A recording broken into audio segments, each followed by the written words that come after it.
Hello दोस्तों, कैसे आप सब लोग। मैं प्रियंका स्वागत करती हूँ आप सभी का मेरे चैनल ट्रेंडिंग 3 में। तो गाइज आज मैं फिर से आ रही हूँ कि सत्यखाल वाली साइड इधर है केवी, क्योंकि आज हो रहे थे केवी में कॉन्ट्रेक्चुअल जो टीचर होते हैं उनकी इंटरव्यू। तो मैं वही देने आई थी और सुबह से गई थी, सुबह 8 बजे आ गए थे और यहाँ हूँ तब से। अब सर दर्द भी हो गया, खाया कुछ नहीं था। और सुबह का ये व्यू दिखाती हूँ आपको। यहाँ देखो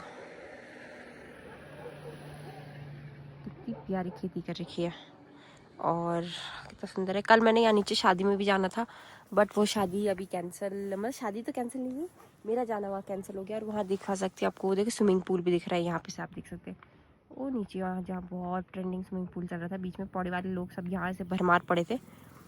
तो अभी मैं फिर से वापस जा रही हूँ पौड़ी और घर जाती हूँ सीधे, क्योंकि काफ़ी थक गई। और नीचे इतनी अच्छा हो रही है ना, पूरा खेती कर रखी है। और घर पे जाके ये शेयर करूँगी कि एक्सपीरियंस कैसा हुआ। और जो जाना चाहते हैं, जो करना चाहते हैं, उनके लिए भी काफ़ी हेल्पफुल रहेगा।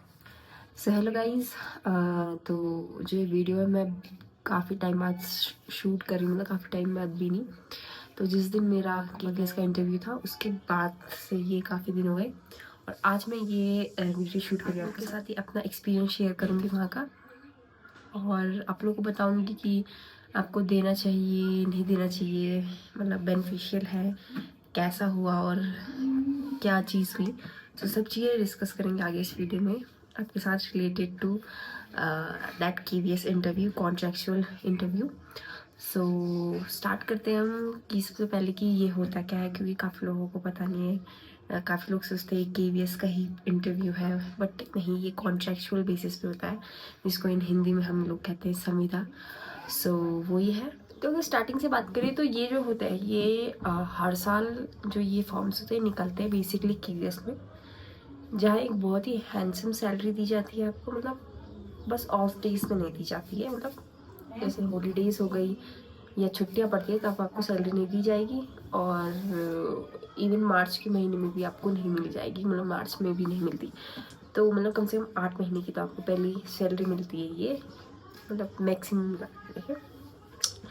तो बट अपने होम टाउन में ही एज अ संविदा में इसमें काम करना एज अ कॉन्ट्रेक्चुअल बेसिस में मुझे तो काफ़ी ठीक लगा। एज अ फ्रेशर मुझे काफ़ी ठीक लगता है। सबसे पहले बात करेंगे हम कॉन्ट्रेक्चुअल बेसिस की। तो इसका साफ साफ मतलब होता है कि आप कॉन्ट्रैक्ट बेसिस पे कहीं टीचिंग करा सकते हैं। तो वही होता है यहाँ का, आप कॉन्ट्रैक्ट बेसिस पे केवीएस के स्कूल्स में टीचिंग करा सकते हैं आपके आसपास में। मतलब हर जगह इनका एक वो होता है कि हर साल इन्हें निकालने होते हैं इन फॉर्म्स को, चाहे इनकी स्कूल में पोस्ट खाली हो या ना हो, बट ये फॉर्म्स निकालते हैं और ये इंटरव्यू, वॉक इन इंटरव्यूज होते हैं, ये कराते हैं बेसिकली हर साल। क्या तो आप समझ गए होंगे कॉन्ट्रेक्चुअल बेसिस क्या हो गया और प्रॉपर केवीएस टीचर क्या वो अलग होता है, उससे काफ़ी अलग होता है। एंड मेरी माने तो उसमें आपके पे एक जो ग्रेड होता है वो भी काफ़ी अच्छा होता है। मतलब अगर पीजीटी करते तो 27,500 देते हैं, एंड अगर टीजीटी है तो 27,500 एंड और अगर पीआरटी है तो काफ़ी अच्छे देते हैं, 21,000 या 22,000 समथिंग देते हैं। मेरे को ऐसा अभी ध्यान में नहीं आ रहा। तो काफ़ी अच्छी हैंडसम सैलरी भी है कि आपके घर के पास भी है और इतनी सैलरी आपको मिल जा रही है और अभी कोई एक्सपीरियंस नहीं है, और अगर आपका लग जाता है तो बहुत ही अच्छा है ये इंटरव्यू मेरे हिसाब से। अगर आप फ्रेशर हैं तो मैं आपको इसके एडवांटेजेस भी बताऊंगी, आपको करना चाहिए नहीं करना चाहिए, ये मैं सब चीज़ बताती हूँ आगे वीडियो में। तो ये हो गया इसके कुछ चीज़। तो सेम हेयर ऐसी होता है कि हर साल इसके फॉर्म्स आते हैं, मतलब फॉर्म नहीं आते, इंटरव्यू आते हैं। और ये वॉक इन इंटरव्यू होते हैं कि आप जाओ, इफ़ सेलेक्ट होंगे, मेरिट लिस्ट में आपका नाम आएगा तो आपको कॉलेज वाले बुलाएंगे या फ़ोन कराएंगे। कब करेंगे, ऐसे नहीं कि आपका नाम आ गया और आप फ़ोन कर देंगे, तब करेंगे जब वहाँ सीट खाली होगी या कोई टीचर मेडिकल पे होगा या कोई भी मतलब छुट्टी पे या कुछ भी चीज़ पे होगा, मतलब या तो शायद से किसी टीचर का कुछ, फीमेल टीचर का कुछ हो, प्रेगनेंसी हो या कुछ ऐसा। तो इस तरीके से ये होता है ये, ठीक है। तो आप इसे उम्मीद मत रखना कि क्या कहते हैं आपका मेरिट में नाम आ गया तो आपको ज़रूर होगा। इफ़ वहाँ पोस्ट खाली हो के तभी आपको होगा। सो ये मतलब ऐसे नहीं कह सकते कि लॉटरी है, क्योंकि इतनी आसान लॉटरी किसी की लगती नहीं है कभी। तो ठीक है, तो ये तो मैं करती हूँ अपनी इंटरव्यू की बात की, मेरा इंटरव्यू कैसा गया और आपके साथ डिस्कस करें। तो मेरा इंटरव्यू था और मेरा ये फर्स्ट इंटरव्यू था, क्योंकि recently I had done my BEd. So अभी मतलब 2 महीने भी नहीं हुए, दिसंबर में कंप्लीट हुआ है। सो मेरा फर्स्ट इंटरव्यू, और मुझे कुछ नहीं पता है कि मतलब कैसे करते हैं, क्या करते हैं, बट मैं गई वहाँ, ठीक है। सो मुझे भी नहीं पता था। फिर मैंने जब रिसर्च करा, मुझे इसका वो दिखा, इसका एडवर्टाइजमेंट आता है, हर साल दे देते हैं ना, क्योंकि देना होता है। तो मतलब चाहे तुम्हारे यहाँ पोस्ट हो ना हो, बट इसको ये कराना कंपलसरी होता है। इनके उसमें होता है ना, KVS वालों के। सो वैसे ही हुआ, और मैंने वो देखा एडवर्टाइजमेंट, एंड देन मैंने सोचा करते हैं। मैंने ये सोच के नहीं दे रखा है इंटरव्यू कि मुझे जॉब मिलेगी, बट मैंने मेन चीज़ फॉर एक्सपीरियंस दे रखा है कि एक बहुत ही अच्छा एक्सपीरियंस होता है। और सच बोलूँगी, काफ़ी अच्छा एक्सपीरियंस भी हुआ, काफ़ी चीज़ें सीखी मैंने इससे, और अच्छा लगा। मतलब बाकी कंपटीशन से तो डर नहीं लगता, बट ये है कि काफ़ी मतलब कुछ चीज़ें सीखी कि कैसे हम आगे, मतलब इन फ्यूचर अगर KVS की तैयारी कर रही हूँ मैं, तो वहाँ भी कुछ इस तरीके से इंटरव्यू हो तो काफ़ी अच्छा हुआ। तो अब फिर से पॉइंट की बात करते हैं। तो मैंने देखा, फिर उसके बाद में मैंने चीज़ें देखी कि क्या होता है कॉन्टेक्चुअल वे। मैंने भी जो ये वीडियो में बना रही है, भी मैंने सारी समझी, देखी, और तभी करा मैंने भी ऐसा। मुझे भी अभी रिसेंटली पता चला कि इस बेसिस पे भी, कॉन्ट्रेक्चुअल बेसिस पे भी वहाँ होते हैं। वैसे मैंने हल्का फुल्का पहले सुना था ना, बट अब मैंने ज़्यादा डिटेल में इसके बारे में देखा, तो फिर ये हो गया था। अब बात करते हैं हमारे इंटरव्यू डे के दिन की। इंटरव्यू के दिन मतलब टाइमिंग दे रखी थी उन्होंने 8 बजे से 10 बजे तक का आपको वॉक इन इंटरव्यू है, तो ऐसा कुछ लिख रखा था। बाकी अपने डॉक्यूमेंट्स ले जाने थे, जो आपके सारे डॉक्यूमेंट्स हैं वो, क्योंकि सबसे पहले वेरिफिकेशन होगा आपको डॉक्यूमेंट्स का, तो सारे डॉक्यूमेंट्स ले जाते, फ़ोटो कॉपी सहित ओरिजिनल्स को। पहले वेरिफिकेशन ऑन था। सो मैं टाइम पे चली गई। मुझे लगा कि 8 बजे परफेक्ट पहुंचना होता है और 10 बजे तक आपका इंटरव्यू ख़त्म हो जाता है। मेरे को ऐसे था फील पे, मतलब पहली बार कर रहे थे तो फील ऐसी आया कि 8 बजे जाना है एंड सारे डॉक्यूमेंट वेरिफिकेशन होगा, मैं जाऊँगी वहाँ और 10 बजे तक मुझे वहाँ से मतलब वो मिल जाएगा कि आप हो गया, जाओ 10 बजे तक हो जाएगा। सो बट ऐसा कुछ नहीं होता, आपके लिए भी हो जाएगा। तो मैं गई वहाँ, तो पहले काफ़ी थे, मतलब पहले भी थे, 10-15 लोग थे वहाँ, अलग अलग सब्जेक्ट्स के आ रखे। कोई TGT था, कोई PGT था, अलग अलग सब्जेक्ट्स थे, science, maths, social science, English, और कई सारे टीचर्स तो पहले वाले थे, जो पहले वहाँ कॉन्ट्रैक्चुअल लगे रहे होंगे, वो दोबारा से देने आ रहे थे वहाँ अपनी पोस्ट को, मतलब क्योंकि 1 साल का कॉन्ट्रैक्ट होता है, फिर से उसको रिन्यू करने के लिए, मतलब तो उनको तो चांस मिल ही जाता है क्योंकि वो पहले से है वहाँ, तो ऑब्वियस ही बात है, ठीक है। तो वो भी आए थे कहीं। तो पहले जब मैं 8 साढ़े 8 बजे तक गई होंगी, तो तब तक वहाँ पहुँचे थे 10-11 लोग पहुँचे थे वहाँ, ठीक है। एंड आफ्टर दैट हमको एक रूम में बिठाया गया, जो उनका एक रूम था स्कूल का। सो हम सब वहाँ बैठे एंड उन्होंने भी सेक्शन वाइज डिवाइड करा कि अगर कोई मैथ्स है, साइंस है, and maths, science, English, social science, अलग अलग सब्जेक्ट्स की वजह से, जैसे कोई योगा का था, स्पेशल एजुकेशन एक और सब्जेक्ट होता है वो भी है, उसका था। सो डिस्ट्रिक्ट वाइज किया गया, अलग अलग डिस्ट्रिक्ट, ठीक है।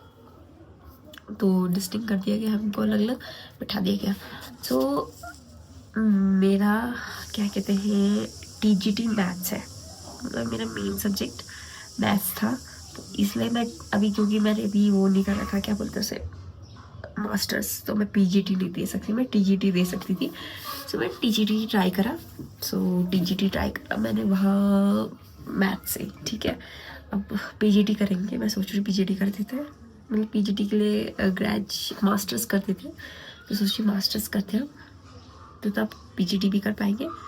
तो TGT मैथ्स के सेक्शन में मैंने अपना कर दिया, ठीक है, हो गया, रूम पे बिठा दिया गया। और उसके बाद थोड़ी देर बाद हमको डिस्टिंग्विश कर दिया हमारे सब्जेक्ट वाइज, कोई पीजीटी है डीजीटी है तो वो सारा एक कर दिया। और उसके बाद अभी हमारा होना था डॉक्यूमेंट वेरिफिकेशन, जो सबसे पहला प्रोसीजर होता है।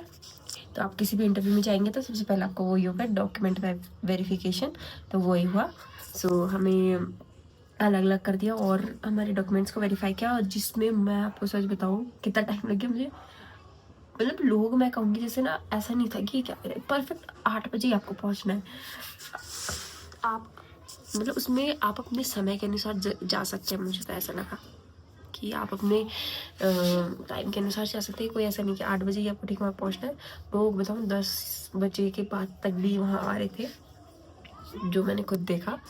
अब बाकी पता नहीं ऐसा होता है कि नहीं होता, बट यहाँ तो 10 बजे के बाद तक, मतलब कोई कोई तो 12-1 बजे भी आया, उनका भी इंटरव्यू हुआ। उसके बाद हमारे डॉक्यूमेंट वेरिफिकेशन में जो भी आपकी 10th की मार्कशीट है, ग्रेजुएशन है, आपने बीएड कर रखा है और सीटेट है, जो भी है सब कुछ, सो वो सब उन्होंने नोट डाउन कर रहे हैं आपकी परसेंटेजेस कितनी है। क्योंकि ऑब्वियसली बात है वॉक इन इंटरव्यू है तो किसी को पेपर नहीं दे रखा, तो आपके बेसिकली आपके परसेंटेजेस और इन सब चीज़ों के बेस में आपको ज़्यादा क्या कहते हैं देखा जाएगा। और तो ऐसे हुआ, काफ़ी टाइम लग गया। सबसे ज़्यादा तो मुझे लगता है हम मैथ्स वालों का ही हुआ, पीजीटी और टीजीटी मैथ्स वालों का ही सबसे ज़्यादा टाइम लगा डॉक्यूमेंट वेरिफिकेशन। बाकी सबका हो भी गया था। सो डॉक्यूमेंट वेरिफिकेशन हुआ और उसमें होते होते बताओ 10-10:30 बज गए। उसके बाद पैनल बैठता है जो आपका इंटरव्यू लेते हैं, तो उसमें मेरा सेकंड नंबर ही था। मतलब जब इंटरव्यू स्टार्ट हुआ तो एक ही पैनल होता है, मतलब सभी के लिए जितने सब्जेक्ट्स वाइज होते हैं उन सबके लिए पैनल एक ही होता है बस। बट जो उनका एक्सपर्ट होता है वो सिर्फ एक होता है, एक बैठता है हमारा एक्सपर्ट। जो आपके सब्जेक्ट का एक्सपर्ट लोग चेंज होते रहते हैं, बस बाकी 3-4 लोग जो है वो सेम होंगे उस पैनल में बैठे हुए। ठीक है, तो ऐसे हुआ। फिर उसके बाद मेरा दूसरा ही नंबर था मेरे जो था वो इंटरव्यू में, पहला किसी का था और दूसरा एक पहले कोई भैया थे उनका पीजीटी था। पहले एक भैया थे उनका शायद से पीजीटी का था, शायद से बड़ी क्लास का था, फिर टीजीटी था। ठीक है, तो पहले उनका हुआ, उनका काफ़ी देर तक चला, फिर उसके बाद मेरी बारी थी। तो मेरा हुआ सेकंड नंबर पे, क्योंकि मेरी बाद वाली का कुछ फॉर्म में थोड़ी दिक्कत हो गई थी, तो उसको बाद में स्टे करके मेरे को पहले बोल दिया। तो सबसे पहले पैनल बैठा भी मैथ्स वालों का ही। ठीक है, तो मैथ्स वालों का पैनल बैठा। एंड जो मेरा इंटरव्यू में सच बताऊँ आपको 15 मिनट या 20 मिनट का इंटरव्यू हुआ। सो लिटरली मैं आपको बता दूँ जो मेरा इंटरव्यू हुआ कम से कम 15 मिनट का, 15 या 20 मुझे तो ऐसे ही लगा कि इतने मिनट का तो हुआ ही। सो डिस्क्राइब भी करूँगी। तो जब मैं अंदर गई रूम में, so there is 4 member, panel में 4 मेंबर्स बैठे थे। सो 2 जो थे वो आपके पेडागॉजी पूछेंगे आपको, मीन्स या जो आपने करा होगा क्या कहते हैं ड्यूरिंग बीएड, उससे रिलेटेड क्वेश्चन पूछेंगे। और एक आपका एक्सपर्ट होगा आपका सब्जेक्ट का, और एक और था, मुझे वो नहीं पता आइडिया कि वो क्या चीज़ थी, वो उसी सब्जेक्ट की थी या क्या वहाँ की कोई टीचर थी। सो पैनल बैठा। सो मेरा पहला था, जो पहला बेसिक होता है हर एक इंटरव्यू में, वो होता है आपका इंट्रोडक्शन। सो वो मैंने दिया, वो तो ईजी था, वो प्रेप करके ही जाते हैं हर कोई। सो वो तो प्रेप था एक करा हुआ, और वो काफ़ी अच्छे से होता है इंटरव्यू। सो मीन्स मानो आपको 5 मिनट तो आपके इंटरव्यू में लग गए। ठीक है, थोड़ा सा कंफर्ट होने में 5-6 मिनट तो आपके इंटरव्यू में लग जाते हैं। आफ्टर दैट जो आपका एक्सपर्ट ही होता है वो आपसे क्वेश्चंस पूछता है। मतलब तो जो क्वेश्चंस होते हैं वो होते हैं मीन्स आपकी सब्जेक्ट वाइज जो आपने पढ़ाना है। जैसे तो मेरा टीजीटी था, तो मेरा रिलेटिव टीजीटी था, और सो मुझे बेसिकली 2-3 क्वेश्चंस दिए और ब्लैक बोर्ड में दिए थे ना। सो आई थिंक वो क्वेश्चन आंसर्स हुए मेरे से 10 मिनट, क्योंकि सॉल्व करने थे। एंड आई थिंक 10 मिनट के मेरे से ब्लैक बोर्ड क्वेश्चन आंसर्स हुए। ठीक है, 10-12 मिनट्स के, मैं सच बोलूँगी इतने तो हुए मुझसे। और फिर उसके बाद मैं बैठ गई थी। फिर उसके बाद मुझसे बाकी जो अलग क्वेश्चंस पूछे जाते हैं वो होते हैं कि आपकी क्लास मैनेजमेंट होती है ना, कि आप कैसे क्लास मैनेजमेंट करेंगे, या वीकर सेक्शन होगा कोई स्टूडेंट्स का, ऐसे रिलेटेड टू 30 क्वेश्चंस पूछे गए। तो ये तो बहुत ईजी होता है, ये तो मैं दे देता है, ये तो आपको आपकी थिंकिंग या प्रेप करके जाते हैं ये वाले क्वेश्चन। तो प्रेप थे कि ऐसा कुछ आएगा तो हो जाएगा। बाकी जो मेन आपके एग्जाम बेसिस होते हैं वो नहीं हो, तो वो वाले थोड़ी दिक्कत कर जाते हैं, क्योंकि कुछ भी पूछ सकते हैं इतना वास्ट सिलेबस है। माना आप टीचिंग की तैयारी करें, बट आप भी तो एक स्टूडेंट ही हो, तो ऐसे ही हुआ, तो वहाँ भी मुझे 5 या 6 मिनट लगे होंगे इन चीज़ों को पूछने में या बताने में। सो आई गेस मेरा 15 या 20 मिनट का इंटरव्यू हो, बहुत अच्छा तो मुझे लगा, क्योंकि मेरे लिए फर्स्ट टाइम था ये। उसका इंटरव्यू खत्म होने के बाद उसके बाद ना बाकी सारे लोगों की भी इंटरव्यू है। उसके बाद इंग्लिश हुआ, फिर म्यूज़िक भी हुआ, योगा अलग चल रहा था। ऐसे ही मतलब सारे जो थे जितने भी सब्जेक्ट्स थे उन सबके हुए, पीजीटी, पीआरटी और टीजीटी सबके हुए। एंड देन आफ्टर दैट मेरा इंटरव्यू ख़त्म हो गया था।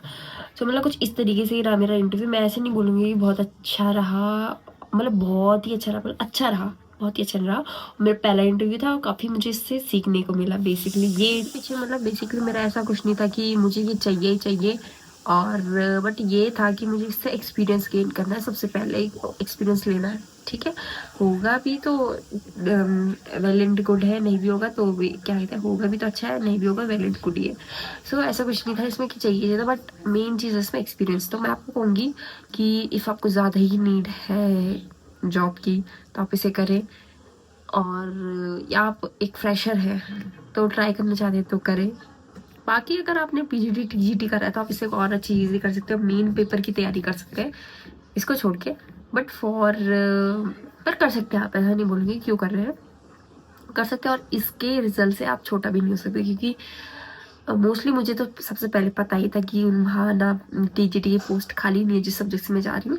बट फिर भी मैं गई, क्योंकि कोशिश करने में क्या होता है ना। सो गई, और बाकी जो हुआ ऐसा हुआ। बाकी अगर आपको भी करना है या आपको भी मतलब एक्सपीरियंस गेन करना है तो आप जा सकते हैं और कर सकते हैं। जॉब काफ़ी अच्छी, काफ़ी हैंडसम सैलरी भी दे रहे हैं अगर इफ़ आप सेलेक्ट हो गए तो। सो बट ठीक है, मतलब हाँ ठीक है, इस बेरोजगारी के समय पर जॉब अच्छी है। और एक आपके पास ये भी हो जाएगा कि आपने केवी में काम करा है तो आपके पे बहुत अच्छा एक्सपीरियंस भी हो जाएगा। काफ़ी मायने रखता है केवी का एक्सपीरियंस। सो ये भी बहुत अच्छी चीज़ है। So that's all for today. इस वीडियो बहुत लंबी हो गई है। आई होप आपको मैं समझाने में कारगर रही हूँ और अपनी लाइफ का एक ये छोटा सा मोमेंट भी आपके साथ शेयर कर पाई हूँ। सो मिलते हैं एक और अच्छे ब्लॉग के साथ। Bye bye guys.